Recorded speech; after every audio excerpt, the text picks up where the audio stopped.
Hello everyone, welcome to our YouTube channel Space Voyage. Mars 2020, the most awaited Mars mission.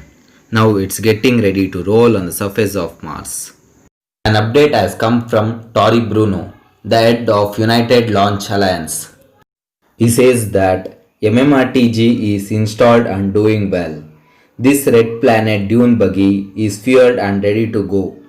MMRTG, multi-mission radioisotope thermal electric generator, is designed to power the rover up to 14 years. This system can produce about 110 watts of power, according to NASA and the Department of Energy. The MMRTG contains radioactive plutonium, which naturally decays into more stable atoms. As it does so, it releases heat, which the MMRTG converts into electricity.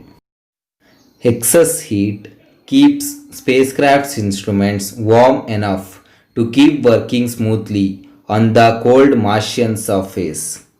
Thanks for watching. Please like, share and subscribe our channel.